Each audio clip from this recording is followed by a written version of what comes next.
Bom dia, pessoal, novamente. Meu nome é Bruna, eu sou da ANAP, estou aqui para dar as boas-vindas a vocês, agradecer a presença, agradecer também a todos que nos assistem online e agradecer especialmente a Sisnac Med, que é a empresa parceira da ANAP que traz o conteúdo de hoje. Não é a primeira vez que eles trazem conteúdo de muita qualidade, já vem fazendo isso há muitos anos. Esse ano estarão ainda presentes conosco, além do café da manhã no CONAP, no final do ano, daqui 2 meses. E antes deles começarem, eu só queria passar alguns recadinhos para vocês sobre a nossa agenda de eventos, tá? Então, semana que vem, terça-feira, temos café da manhã de novo. Todas as sextas-feiras do mês de agosto, a gente está com uma iniciativa, um evento da ABCIS, em parceria com a ANAP, com a Saúde Digital Brasil. É o segundo showcase de inteligência artificial aplicada à saúde. Então, todas as sextas-feiras, ele acontece aqui na sede da ANAP. Se vocês se interessarem, é só fazer inscrição para participar. Todas as quintas-feiras, jornada digital de qualidade e segurança do paciente. Então, também no site da ANAP, anap.com.br, na aba de eventos, se vocês tiverem interesse. Toda quinta-feira de manhã, no mesmo horário do café da manhã, o evento digital, tá bom? Se vocês participarem de todos os eventos da jornada, tem certificado, que eu sei que vocês gostam bastante também. Dias 26, 27 e 28, Semana de Compliance, que também é um evento online, que acontece aqui, uma iniciativa da ANAP. E como eu falei, em outubro, que é no final do ano, mas já está chegando, daqui 2 meses, Congresso Nacional de Hospitais Privados acontece aqui em São Paulo. É o maior evento da ANAP, o maior congresso hospitalar voltado para a gestão do Brasil, palestrantes nacionais e internacionais, muito conteúdo de qualidade, 4 palcos simultâneos, área de exposição, relacionamento, área imersiva voltada para o futuro da saúde. Então, tem muita coisa legal, muitas experiências para vocês vivenciarem lá no Congresso. Quem trabalha em hospital associado à ANAP, que eu sei que hoje tem bastante gente aqui, que eu vi do Oswaldo Cruz, do HCOR, tem o benefício da gratuidade para o CONAP, então é só entrar no site, fazer ali sua inscrição, colocar o comprovante do seu crachá para comprovar que trabalha na inscrição e participar do evento. Para quem não trabalha em hospital associado à ANAP, o valor da inscrição é R$ 1.200 e a gente tem incentivos de desconto para grupos a partir de 3 pessoas, tá? Só falar com a nossa equipe, ou aqui, ou através do inscrições@anap.com.br, tá? Sisnac Med é uma empresa que estará presente na área de exposição do CONAP, no circuito de saúde do futuro. Então, vocês vão ver Sisnac Med muito ainda na ANAP esse ano. Quero agradecer e convidar o Luiz para falar um pouquinho mais e iniciar o evento. Obrigada, pessoal. Bom dia. Tudo bem com vocês? Tá um pouco frio, né? Mas é sempre bom a gente estar aqui com vocês. Mais uma vez, em nome da Sisnac, agradecer a presença de vocês aqui, né? Dessa forma presencial. E agradecer também o pessoal que está aí online, aí, vendo o nosso trabalho aqui, de compartilhar com uma grande satisfação hoje. Hoje nós temos a presença, só para vocês destacarem aqui, de uma parte do nosso grupo, né, da Sisnac Med. Temos aqui a Solange, da área de marketing, a Sueli, que é a nossa consultora de nutrição, Letícia, que é a nossa executiva, a nossa frente aí, que atende os clientes, né, Felipe, o nosso gerente nacional, e a nossa CEO, Ivani Campagnari, também temos a satisfação de estar aqui presente conosco, tá? Queria também agradecer ao pessoal do Einstein, tá? A Adriele e o chefe Felipe, por essa oportunidade de compartilhar com todos nós um dia a dia deles, né? Uma coisa que se pega muito, que é justamente falar um pouquinho do tratamento do paciente, quando exige um pouco mais de detalhes, tá? Então, Adriele e Felipe, muito obrigado por estar aqui conosco, tá? Uma satisfação ter essa parceria com vocês, tá? E para iniciar um pouco diferente, né, do que a gente faz, antes de entrar no tópico da nossa trajetória aqui, eu vou convidar a nossa CEO, a Ivani Campagnari, para falar um pouquinho para vocês da nossa história, né, do que nós hoje estamos aqui, por uma coisa que ela criou e desenvolveu com muito amor e muito carinho e dedicação, tá? Então, nós trabalhamos aqui. Dona Ivani, por favor. O palco é seu. Bom dia a todos. Hoje é muito interessante a gente nós começarmos, nós preparamos um pouquinho do nosso histórico e ele pode passar o slide, por favor.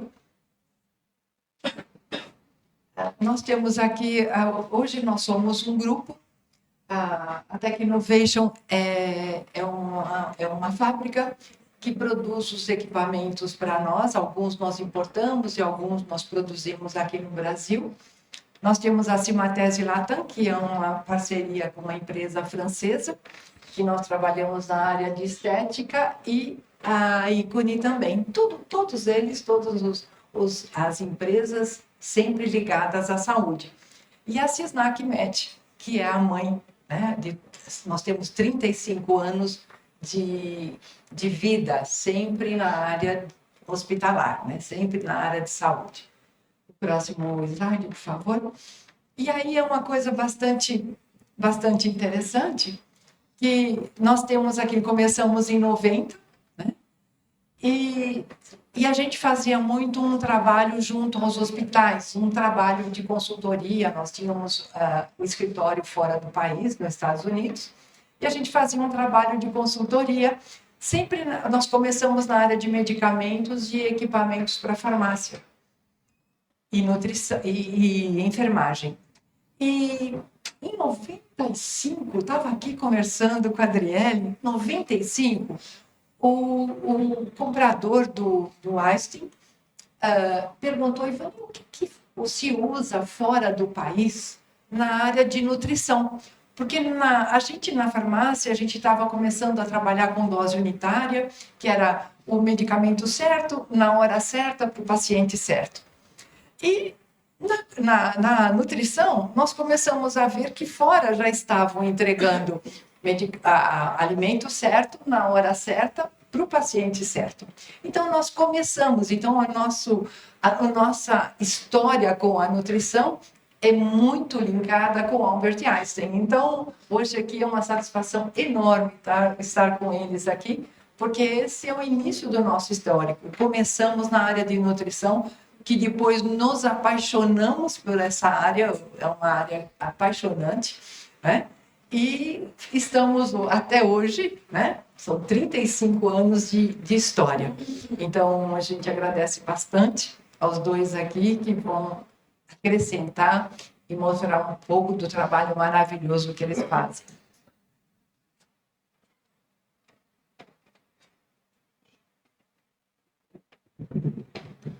Dona Ivani, obrigado aí pela a nossa história, né? A gente faz parte dessa história. Felizmente, a gente está aqui. Não tenho os 35 anos de empresa, mas tenho uns 15, né? De idade, um pouquinho mais, mas tudo bem. O tema que o pessoal, principalmente o pessoal do Einstein, vai abordar é justamente falar um pouco da nutrição que acolhe os impactos da dieta pastosa no cuidado do paciente, né? Tudo que vocês produzem, pensam e resolvem fazer é um foco único, que é o paciente, né? O bem-estar do paciente, né? Então, isso é muito importante no dia a dia de vocês. Dificuldades, perrengues na cozinha, né? Falta de produtos, muitas vezes, né? Mas a gente poder mostrar para vocês que tudo pode colaborar, porque o nosso principal cliente, eu digo sempre que é o paciente, né? O bem-estar do paciente. Mais uma vez, antes de ir para o slide, agradecer a presença da Adriele, agradecer do Felipe, da Ivani, tá? Eles vão abordar um pouco da dieta pastosa pelo mundo, o processo de mudanças e a realidade do Hospital Israelita Albert Einstein, né? É importante que a movimentação, a novidade e todo o dinamismo, né, que você procura no dia a dia, né? Cada parte que você faz, em cada descoberta, em cada processo, é o que eles vão trazer um pouquinho disso, né, Adriele? Tá? Ela está fazendo assim, então eu estou indo no caminho certo. E rapidamente, né? A história da pastosa, ela já da dieta em si, ela vem de muito da antiguidade, na realidade, né? Apesar que a nutrição, ela começa a destacar mesmo no século XIX, né? Para quem é nutricionista, viu isso na faculdade, isso aqui é redundante, mas é onde se começa a pensar muito no bem-estar do paciente, né? No que se pode se apresentar ao paciente, como melhorar a dieta do paciente. E algumas considerações importantes quando se fala do mundo, principalmente muito voltado à apresentação. Nós sabemos que hoje nós comemos com os olhos, né? Trazemos isso para a nossa experiência, né, sensorial, que é ver a experiência dos olhos. Eu sempre digo que a comida japonesa tem esse caráter, né, essa característica de a gente olhar e querer comer, né? Não importa o que esteja lá, mas a gente tem essa vontade. Então, Muito disso tem a ver com estímulo que a gente traz de fora para quem vai consumir, né? E também o respeito com muitas tradições, né, tradições culturais dos pacientes, né? Vocês aqui estão em grandes hospitais que vocês têm perfis diferentes de paciente. Então, como adequar isso à questão, muitas vezes, cultural do paciente e entregar isso para ele, né? Então, não é só ali estar desenvolvendo, mas como pensar no paciente com algumas culturas diferentes, tá? E uma coisa que eu particularmente gosto muito, né? Tudo que é pensado e revisado e valorizado tem uma palavra muito simples que chama-se empatia. Tudo que nós fazemos pensando na empatia, a gente tem muito sucesso, né? Muitas realizações e principalmente muitas. Eu digo sempre que as pessoas têm um reconhecimento nesse dia a dia, né? Vocês aqui na frente, quando recebem ali uma notificação do paciente, queria agradecer ao pessoal da nutrição, né? É um reconhecimento, isso é muito bom, né? Estimula cada vez mais, a gente está procurando desafios. Eu vou deixar na mão da Adriele e do Felipe agora, tá? Mais uma vez, sejam bem-vindos, obrigado. Deixa aqui. Quer que volte? Pode deixar aqui. A Adriele vai assumir agora. Bom, gente, bom dia. Agradeço o convite, então, da SISNAC-Med e aqui da ANAP, tá bom? Meu nome é Adriele, eu sou nutricionista. Só para contar um pouquinho da minha trajetória, eu tenho 35 anos, a idade da SISNAC-Med. Há 11 eu trabalho no Einstein, tá? Então, na minha trajetória no hospital, eu fui da assistência, fui de semi-intensiva, fui da UTI neonatal, fui da pediatria, e agora, nesse último ano, eu estou dentro da cozinha, justamente porque a gastronomia sempre gostei, foi uma das áreas que mais me chamou a atenção, e eu acho que o desafio é tentar linkar a cozinha com o beira-leito, né? Eu acho que quem é nutricionista tem esse desafio e tem essa importância, tem esse papel de importância aí com o paciente. Então, como o Luiz disse, a gente vai falar um pouquinho dos impactos da dieta pastosa no cuidado do paciente.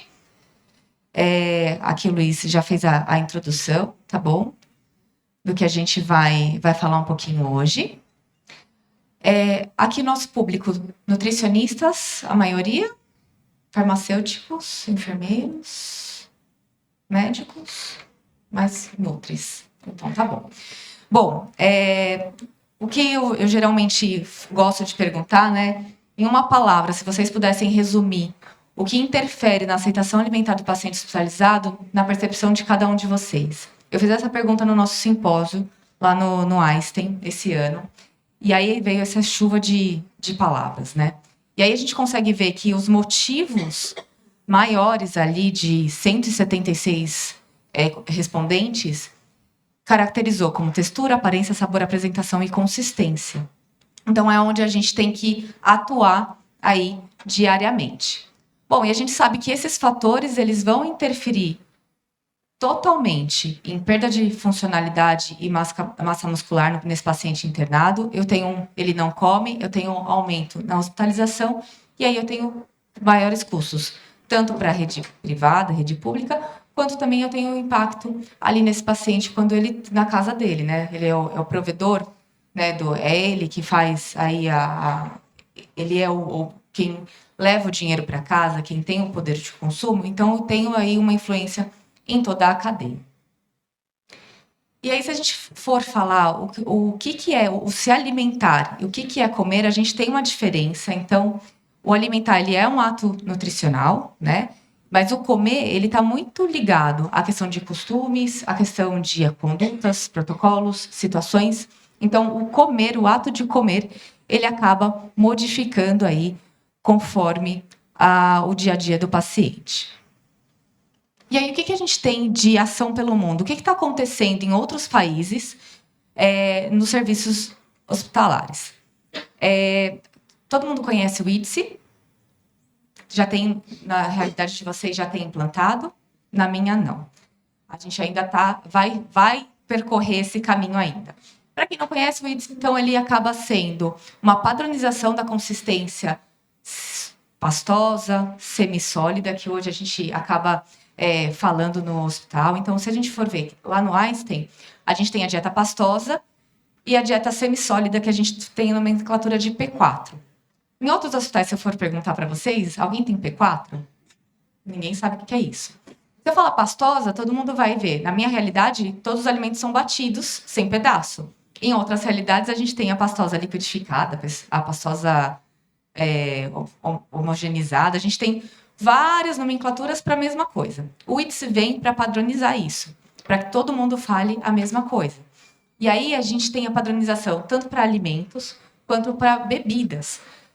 Hoje, aqui no Brasil, a gente trabalha ainda com espessante, néctar, pudim e mel, né? Consistência dos líquidos. O IDS ele já trabalha com consistência em números 4, 3, 2, 1 e 0. A mesma coisa para alimentos. E quando eu falo que essa realidade ela já está muito mais enraizada lá fora, nos Estados Unidos, na Europa, lá você consegue fazer, eu não tenho nenhum conflito de interesses, tá, gente? Lá você consegue comprar as marmitas prontas já na categoria do IDS que o seu paciente precisa. Então, isso já vem mais padronizado e seguro, de uma forma segura para esse paciente consumir. No QR Code, quem quiser escanear, tem todo o material do IDS em português, tá bom? Quem tiver interesse pode escanear. E aí a gente consegue ver, aqui são toda a questão de humanização e diferenciação da dieta pastosa. Então lá, o que a gente consegue ver? O purê de milho tem o formato da espiga de milho. A vagem tem o formato da vagem. Lá as formas, né, eu estava falando com a dona Ivani agora, as formas elas já têm a característica do que a gente vai oferecer para o paciente. O frango tem o formato de uma coxa de frango, o peixe tem o formato de um peixe, coisa que aqui no Brasil ainda a gente não tem. É um grande desafio. Então, o que a gente queria? A gente queria tentar trazer essa dieta pastosa para o paciente de uma melhor forma apresentada, mas a gente não tem ainda como a gente formalizar isso no prato. E aí foi um dos nossos grandes desafios. Então, qual que é a nossa realidade, né? Começando um pouquinho com a dieta pastosa, a gente incluiu o feijão batido para todas, isso era um opcional, então a gente tem a proteína, o feijão batido, o arroz batido e um legume ou um purê de verdura, tá? Então são 4 componentes no prato. E aí a sopa creme a gente incluiu a proteína, então é um creme de legumes batido com frango ou um creme de ervilha batido com carne, e a gente incrementa a oferta proteica para esse paciente. Então antes que era só um creme simples, que em 200 ml a gente oferecia 1,4 gramas de proteína, hoje a gente passa a oferecer 10 gramas de proteína em 200 ml, porque a gente bate a própria proteína na sopa, tá? E aí aqui, primeiro você começa e depois você melhora, né? Então aqui era como era a nossa apresentação da dieta pastosa, então nas gotinhas, né, com os purezinhos. Aqui foi quando a gente começou a brincar com bico de confeiteiro, então eu não tinha as formas que lá fora tem. Vamos brincar. A gente tem braços direitos, muitos braços direitos ali na nossa produção diária, e tem as meninas que elas acabam tendo uma facilidade muito grande de mexer com bico de confeiteiro, né? E aí a gente passa até a nossa apresentação de dieta pastosa nesse formato. Então a gente brinca com um pouquinho das formas de silicone que hoje são para muffin, pudim, bolo, e o bico de confeiteiro a gente consegue trabalhar para melhorar a padronização do paciente. Então, esse daqui era um prato da dieta pastosa, que a gente fez para Páscoa, tá? Então, a primeira, segunda e terceira opção de dieta pastosa na Páscoa, ela acabou tendo essa característica. Então, as meninas, por si só, elas já sabem qual que é a data comemorativa ou o que elas podem fazer dentro da realidade que a gente tem de forminhas e bicos afins, o que elas podem fazer para melhorar a atração e aceitação desse paciente frente à dieta pastosa, tá? E aí aqui, vocês vão hoje ter a oportunidade de degustar também. A gente sabe que o paciente com a dieta de consistência, ele tem uma baixa aceitação, ele tem uma rejeição, porque parece que tudo é a mesma coisa, né? E aí, por que não a gente inovar nos lanches da tarde? E foi isso que a gente pensou. Então, a gente criou 6 sobremesas proteicas, sem açúcar, na consistência pastosa. E aí eu consigo usar para o paciente com dieta pastosa, para o meu paciente com dieta semissólida, que é aquela dieta que é de transição entre uma dieta pastosa e a sólida, tá? E meu paciente diabético, que é um grande desafio. Então, aqui o primeiro é uma banana caramelizada, tá? Batida. Então, a gente conseguiu caramelizar o stevia e fazer toda a questão de emoção dele para virar um pudinzinho. Aqui é o mousse de maracujá, o curau, o mousse de café, o manjar de coco e o arroz batido. Todos eles têm suplemento na composição. Então, aqui, cada porção vai oferecer de 5 a 7 gramas de proteína, tá? E a gente acabou fazendo e vendo se os pacientes realmente gostavam. Então, pilotamos na unidade de geriatria por uma semana, para dar certinho, casar certinho aí a variedade que a gente tinha. Então, aqui da dieta pastosa, se a gente for ver, o que o paciente hoje no lanche intermediário recebe? Um chá, açúcar adoçante e uma vitamina de fruta que eu tenho aí, 7 gramas de proteína em 200 ml. Se eu equiparar esses 200 ml, substituir essa vitamina de fruta pela sobremesa proteica, eu ofereço aí de 16 a 20 gramas de proteína por porção. Na nossa dieta semissólida, ele recebe um chá, um açúcar e um adoçante, um pão bisnaga, um creme cheese, uma geleia e uma banana. Se eu fizer a troca, tirar a geleia, tirar a fruta, que ele já recebe em outras refeições, colocar a sobremesa proteica, eu tenho aí de 2,1, passa a oferecer de 18 a 22 gramas de proteína no lanche intermediário. Adriele, por que você não coloca essa sobremesa no almoço, no jantar? Porque o almoço e o jantar ele já vai receber uma grande quantidade de proteína, né? E já é um volume muito grande, são 4 purês, mais a sopa. Então, o lanche acaba tendo aí uma quantidade menor de proteína, se a gente for ver na nossa padronização, tá? E aí fizemos, então, esse teste para ver se realmente era factível a gente implementar isso no lanche da tarde. Seguimos ou não? E aqui são alguns elogios, né? Alguns feedbacks positivos dos pacientes para a gente continuar com essa ação. Então, foi muito o que o Luiz disse, de ter essa empatia, né? De a gente se colocar no lugar do paciente internado que só come a dieta pastosa. E aqui tem a aceitação desse paciente, né?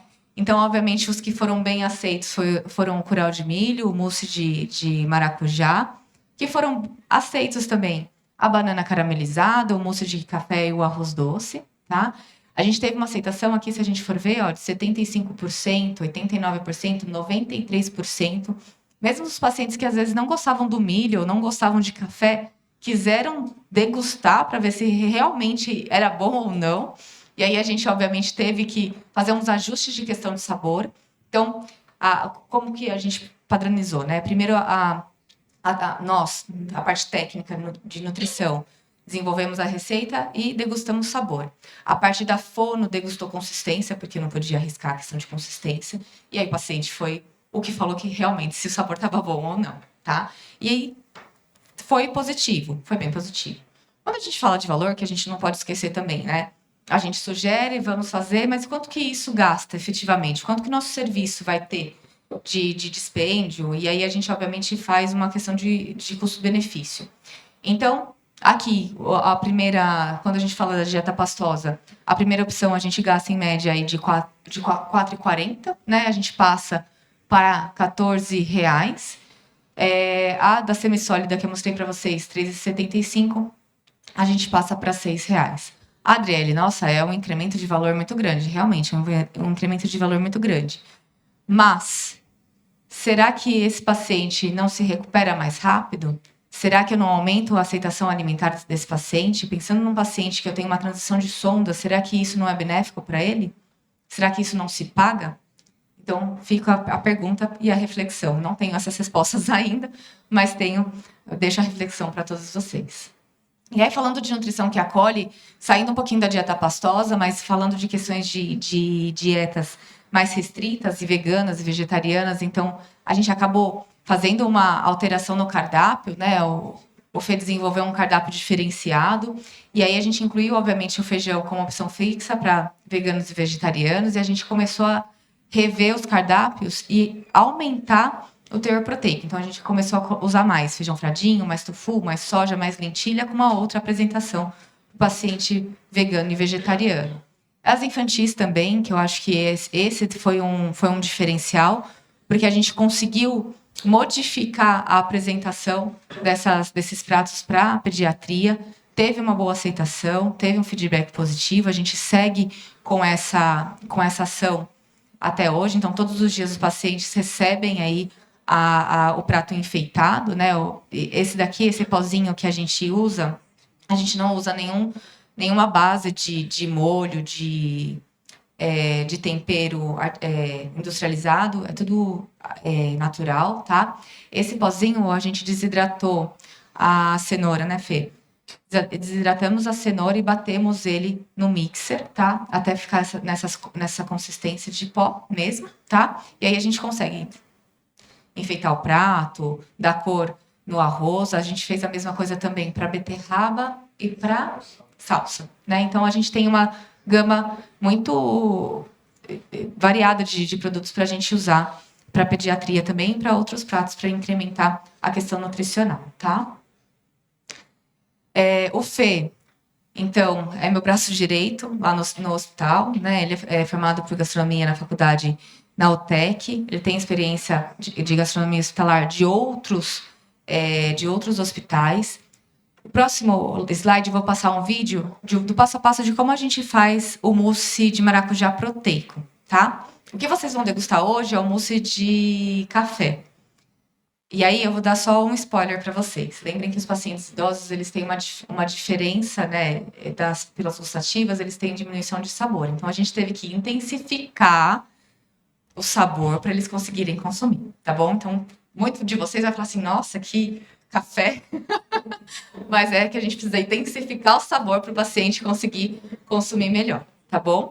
Vou passar então um vídeo para vocês do passo a passo do mousse de maracujá, tá? Olá, pessoal. Sou Felipe Gomes, sou chefe de cozinha aqui do Hospital Albert Einstein. Hoje vou ensinar vocês a fazer um mousse de maracujá proteico. Vamos lá? Você irá precisar dos seguintes ingredientes: 200 ml de suco concentrado de maracujá sem açúcar, 100 gramas de creme de leite, 60 gramas de suplemento proteico em pó, sabor baunilha, 15 gramas de adoçante stevia. Em um liquidificador, coloque o suco concentrado e o creme de leite, o suplemento proteico, o adoçante stevia. Bata em 5 minutos e reserve. Dilua 3 gramas de gelatina em pó, sem sabor, em 50 ml de água. No liquidificador, adicione em fios a gelatina. Bata por 3 minutos, até ficar homogêneo. Desligue o liquidificador e porcione. Esta receita rende 7 porções de 50 gramas. Possui 80 calorias, 7 gramas de carboidrato, 4 gramas de proteína e 4 gramas de gordura por porção.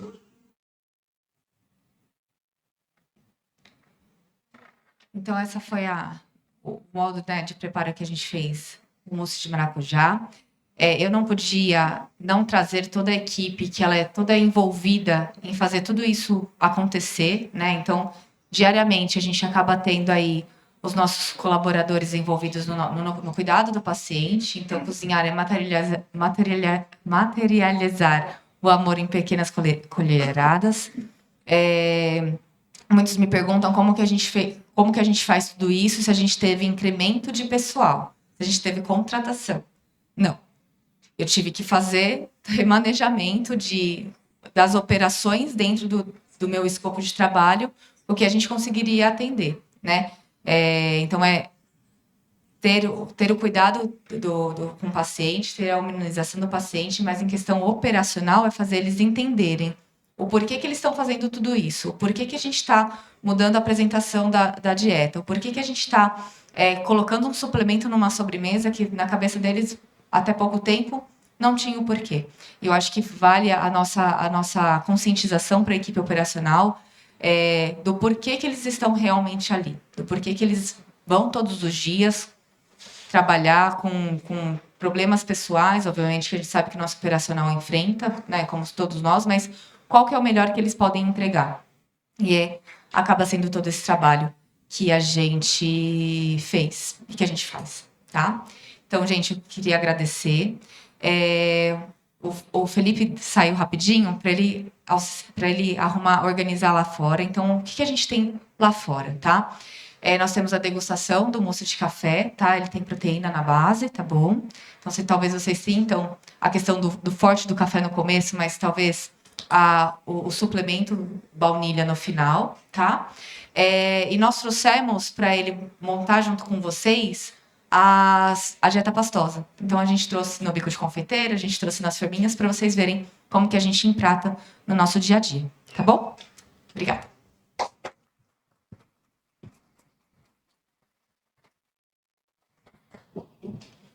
Queria agradecer mais uma vez, Driele, pela aula, tá? Pela explanação sua, do Felipe.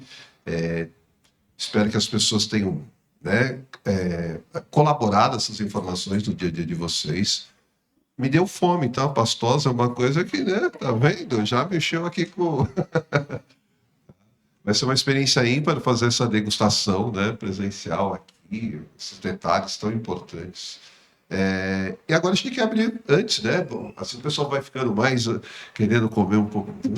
Algumas perguntas, tá? Tá aberto para perguntas. Se vocês quiserem tirar algumas dúvidas, aproveitar aqui, né? Essa troca de experiências, tá aberto aqui para vocês fazerem as perguntas.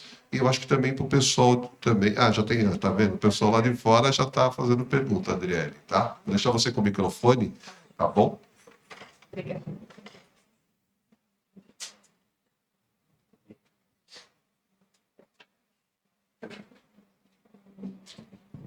Oi, bom dia. Nós somos do Oswaldo Cruz. Meu nome é Sabrina. Nossa dúvida é em relação à consistência. Depois que essa dieta ela vai para o carro térmico, né? Se corre o risco de formar alguma crosta ou vocês já fazem ajuste nessa consistência pensando nisso? A gente aquece no carro térmico. O que a gente fica muito é um ponto de atenção para todo mundo, para que não tenha ninguém ajuste a temperatura, porque a gente sabe que isso é um fator que acaba ressecando, tá? Não resseca, obviamente a nossa orientação é que se o paciente não vai consumir a refeição na hora que isso pode acontecer, física, medicação, enfim, N fatores, que isso fique armazenado em geladeira e depois tenha o aquecimento. Fazer um aquecimento, voltar para a geladeira, isso acaba perdendo a questão de todo o trabalho que a gente tem e aí forma aquela película, tá? Mas os carros ajustados já para a temperatura para aquecer, mas não para ressecar. Tá? Obrigada.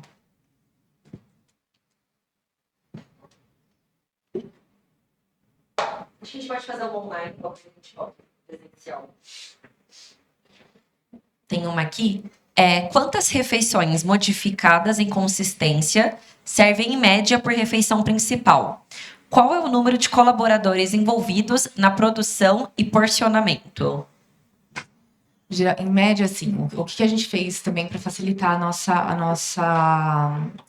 nossa montagem. Então, eu faço essas preparações, eu resfrio e aí eu vou montar com o pessoal da madrugada, tá? Em média, e aí falando, né, envolvidos, a gente tem um quadro de quase 200 colaboradores, mas envolvidos nessa função entre fazer e porcionar, a gente tem em média aí de 5 a 7 colaboradores destinados para isso, tá? E o que acontece? Lá o paciente escolhe cardápio. Então a gente tem um cardápio e ele faz as modificações fora, né? O que ele quer, ele tem as aversões, alergias, intolerâncias e tudo mais. Então, o que a gente padronizou? A gente monta 60 pratos, almoço e jantar, que não tenham adaptação, que seriam o nosso padrão, que sai para a maioria. Né? Às vezes o paciente não quer receber o arroz todo dia, ou quer receber um purê de legumes específico todos os dias, a gente acaba montando apartado, tá? E aí a gente monta nas gotas, Mas normalmente a gente sempre deixa 60 pratos montados, né? A opção 1 e 2, que elas são de proteína animal, só, né, tem variação, às vezes a carne, o frango, enfim. E a terceira opção, que é a vegetariana. A gente já deixa esse número já para facilitar o envio desse prato. E aí a gente deixa na cadeia fria e aquece no carrinho até. Tá? Tem mais uma aqui. Qual foi o maior desafio na implementação junto à equipe operacional? A gente acertar a consistência de um dia para o outro. Então, o que acontece? Por mais que tenha ficha técnica, por mais que a gente esteja lá presente no processo, o Fê acompanha muito o processo para o purê ficar correto, né, da consistência correta, uma coisa a gente faz ali na hora, deu a consistência. Provamos, degustamos, não tem nenhuma alteração. Às vezes a cadeia fria, quando as meninas vão porcionar, fazer o bico, às vezes o purê tem muita água. Então, o purê de abobrinha é um desafio, às vezes o purê de cenoura é um desafio, o purê de verdura, couve batida, espinafre batido. A gente tem que agregar uma base ali, um tubérculo, para conseguir, ou arroz também batido, para conseguir deixar com que ele fique na consistência correta para a gente informar ou para a gente fazer o bico. Então, tem algumas questões, e aí a gente vai, obviamente, adequando. Então, quando as meninas sabem que um determinado legume, uma determinada preparação não fica na consistência boa, a gente refaz para elas conseguirem fazer o empratamento. Aí refaz na hora mesmo, e aí já faz o empratamento. Mais uma aqui. Gostaria de entender de que forma defender um custo, uma vez que os ganhos indiretos ainda não foram levantados e a realidade de incremento financeiro é uma barreira na maioria dos locais. Eu acho que é muito da gente entender qual que é o momento da instituição. A gente tem um ponto em questão de variação da dieta pastosa, em questão de monotonia. Todo mundo sofre com isso, né? Então, os purês são da mesma cor, a gente tem o paciente só pode comer mingau, só pode comer a vitamina. Eu acho que quando a gente traz uma ideia, né, para a gente melhorar essa aceitação, essa percepção do paciente frente à dieta, eu acho que, mesmo em questão de custo, se a gente for ver, a nossa realidade não são muitos pacientes, né? Eu não tenho. Meu hospital não é, obviamente, geriátrico, a gente tem ali áreas da geriatria específicas, mas eu acho que é começar pequeno, começar em pequenas unidades, para a gente mostrar a aceitação do paciente. Acho que o nosso serviço como um todo, ele é muito atrelado à satisfação do cliente, né? Então, a gente fala paciente, mas na verdade são clientes. A gente acaba tratando as individualidades. Por mais que a gente não tenha aí os custos levantados ou de uma forma muito clara, né? O quanto que a gente realmente vai gastar, eu acho que a gente tem que entender qual que é o momento da instituição. Então, meu momento é diversificar a dieta e trazer custo-benefício a longo prazo. Então, trazer com que esse paciente consuma bem e aceite melhor a questão da suplementação. Porque eu acho que a gente acaba vendando os nossos olhos, coloco entre aspas, quando a gente só prescreve o suplemento e, muitas vezes, a gente nem sabe se o paciente está aceitando. Não, ele está com suplemento 2, 3 vezes ao dia. Se ele realmente está aceitando ou não, muitas das vezes a gente nem sabe. Porque o iogurte de garrafinha é muito semelhante à apresentação dos suplementos, então confunde-se entre paciente e cuidadores isso. Quando a gente traz uma alternativa de mostrar isso para o paciente, que o cuidador familiar consegue replicar para casa, eu acho que a gente consegue ter aí algumas justificativas para o custo também. Online foi, presencial tem alguma pergunta? É isso, então te perguntas.